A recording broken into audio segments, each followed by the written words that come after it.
Good morning, everybody. Today we're going to be... Dory says, where is my favorite song? We're going to be covering today Facing the Actual Dragon for Real, taken from an ancient samurai text. We're going to be covering how many T-Rexes actually roam this darn planet. We're going to be covering artificial intelligence pickup lines, and you've got to up your game.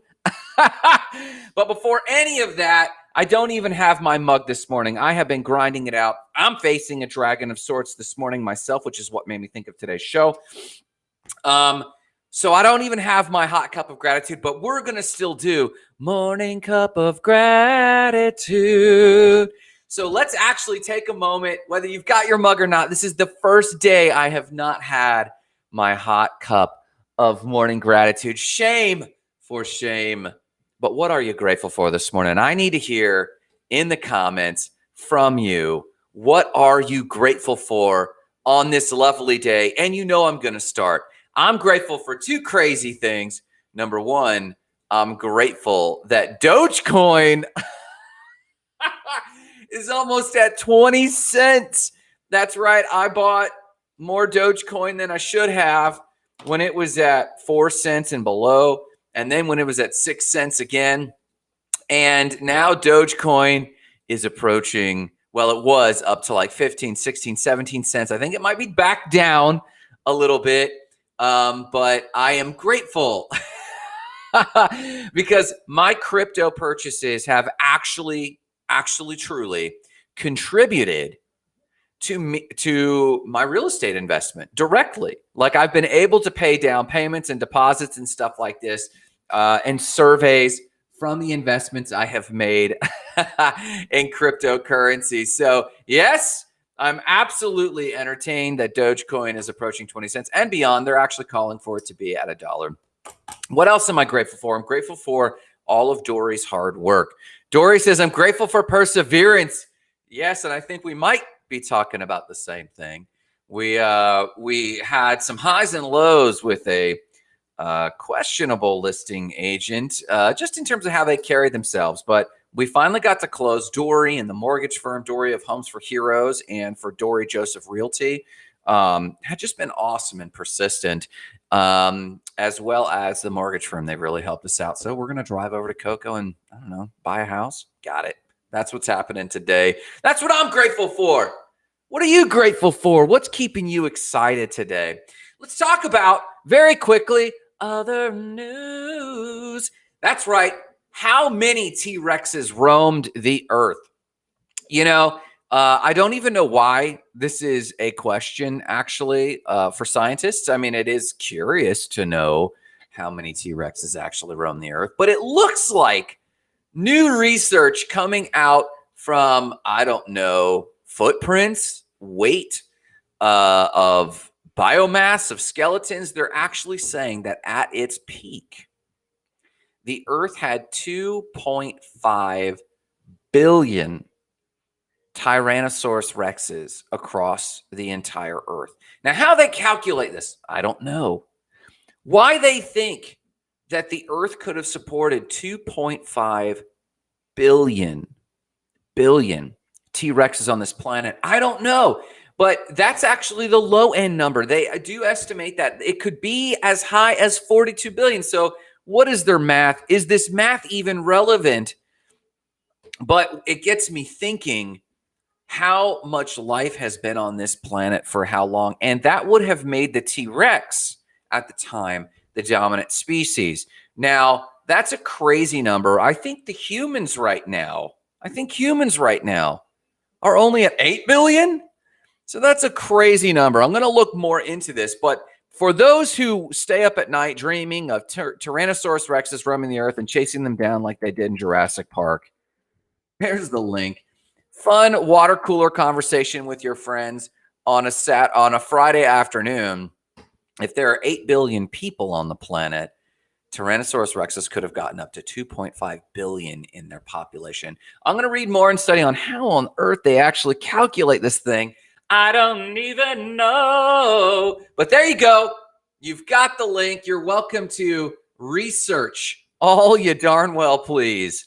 on how many Tyrannosaurus Rexes actually were on the planet. Now, for our other piece of other news, this one makes me absolutely laugh.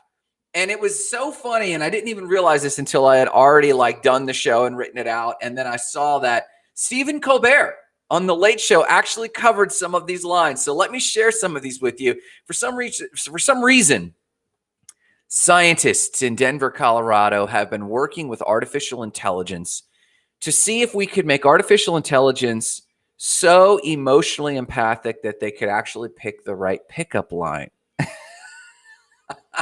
One day in the future, you might be hit on with robot love, but some of these lines are so funny. I can't even do it justice. I can tell by your red power light that you're into me. These are actual AI generated lists, and people responded to the pickup lines, and it modified, and its game gets better. Pickup line from artificial intelligence. Can I see your parts list? And then it started getting more and more human in its responses to people. And so one of the pickup lines started getting more human oriented, and it started focusing on the interests of the other person a little bit. So then it asked, then it had this pickup line. It's urgent that you become a professional athlete. and last but not least,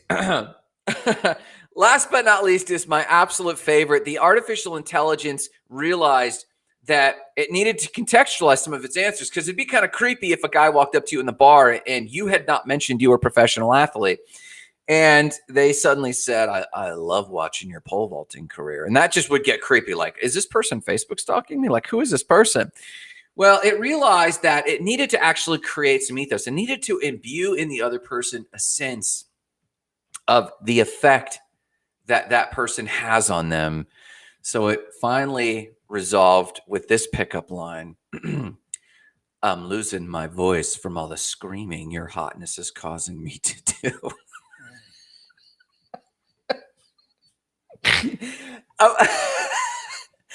I'm losing my voice from all the screaming your hotness has caused me to do.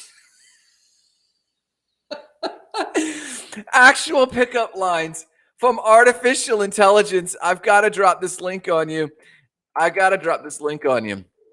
It's like the worst pickup lines from the most awkward person who's really trying.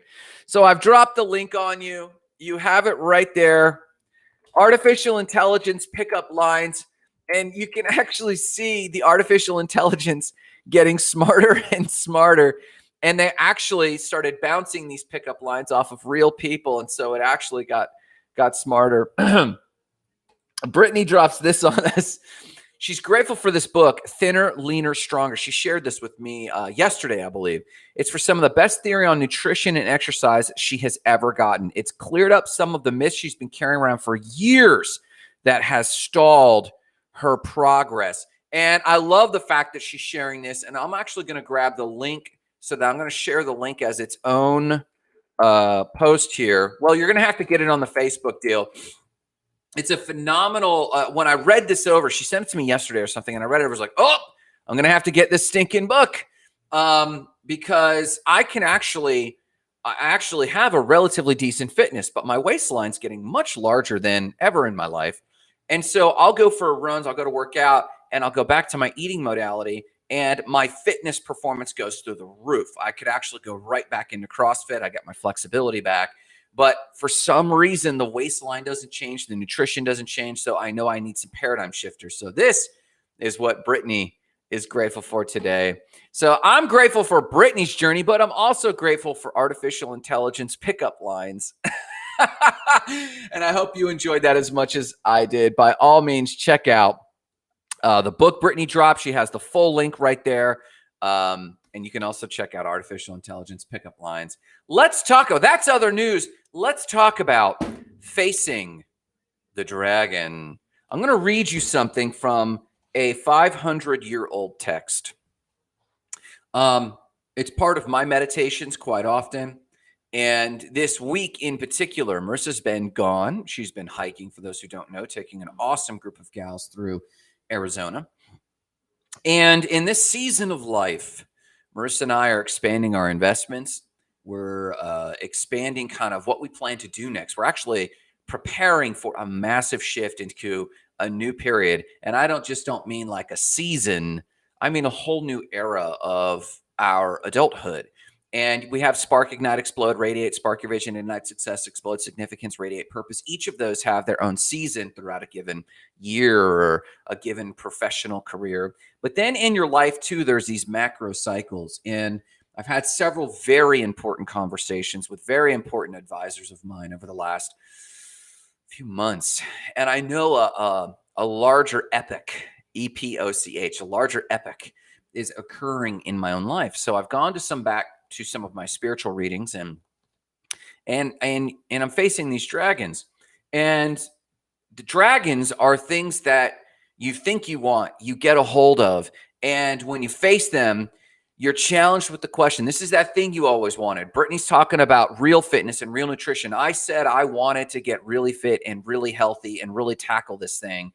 And when you face it, are you going to fold or are you going to press in and get the success? Whether that's homework like Brittany's doing, whether it's real estate investment. And, I wrote another $31,000 check yesterday for the deposit on another investment property. And you say you want to be a real estate investor, but when you're actually tasked with stroking a check that in a moment could zero out your accounts, you have the peace of mind of some of your other accounts, but are you actually ready to face these dragons? You're going to ask that person on a date and have to face whether or not they want a second date or walk away. You live in a small village and you're always facing judgment, but you want to step out and try a new career. Are you ready for that? Are you ready to face the dragon? I've been thinking about this. And then I opened up the Hagakure on a whim. I opened up the Hagakure, one of my favorite samurai texts that ground me deeply. And I literally flipped it open, and this was the passage that was right in front of my eyes. You ready for this? This is huge. In China, there was once a man who liked pictures of dragons, and his clothing and furnishings were all designed accordingly. Dragons on his clothing, dragons on his home. His deep affection for dragons was brought to the attention of the dragon god. You see, people were talking about how much this person was all about dragons. And so his deep affection for dragons was brought to the attention of the dragon god. So he sent one day a real dragon, and it appeared before the man's window. It is said that he instantly died of fright. He was probably a man who always spoke big words, but acted differently when facing the real thing. Listen, I don't know how your week has gone. My week has been successful. I'm very happy with how the week has gone, and it's not over. I literally have to wrap up and hop in the car, drive 2 hours, sign a deal, drive 2 hours back, and then still work a full workday on my website company. I've got the lovely partners like Brittany and Adam who deserve me to come back and work hard. I always said I wanted multiple companies. I always said I wanted to paint. I always said I wanted a website company, and up there you can't see it, a training company. I always said I wanted a show. Just before this show, I was facing a dragon because I know I've got to lose about 4 hours of my morning time on the road. So I actually had to delegate because I said I wanted companies. I had to delegate early this morning, and I literally had to pivot and just do the show because I said I wanted the show. I said I wanted these things. And when the stress and the pressure appear like the man in the Hagakure, I said I wanted these things. Am I mentally prepared? Am I emotionally prepared? Am I prepared in my meditation so that my amygdala doesn't freak out? Am I prepared in my heart so that my cortisol doesn't freak out when I'm faced with someone said, hey, you said you wanted investment properties. Literally, here you go. Here's the deal. Hey, you said you wanted to invest in crypto. Here you go. Am I going to have shaky knees and buckle when opportunities really present themselves? Or am I going to step up and look that thing square in the eye? What things have you said that you want, that if you came face to face with the opportunity in a minute, you would buckle? Because you didn't envision the courage. You instead envisioned the reward. But everywhere that there is a reward, there is a threshold of courage. Brittany's sharing an awesome idea going on in her life. I don't even know who knows it and who doesn't, so I'm not going to share it. But there's just an idea brewing in her. And I look at her and I tell her, you got to go do it. It's good. But is she prepared for the courage? And in her specific case, I know she is. What are you facing that you've been thinking too much about the reward and not enough about the courage it's going to take? I want to encourage you as you write your big dreams, write big dreams, write big dreams. As you sketch out new paths for yourselves and for your loved ones, write big, bold dreams. And in your visualization, visualize the reward. Visualize the celebration of obtaining those things. Visualize the celebration.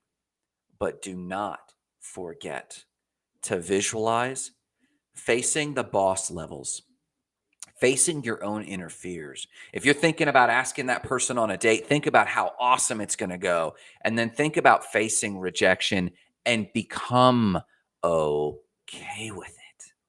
If you're going to think about investing in deals and property, absolutely think about getting those keys and celebrating and using that thing and the income that can come from that investment property and getting it all set up.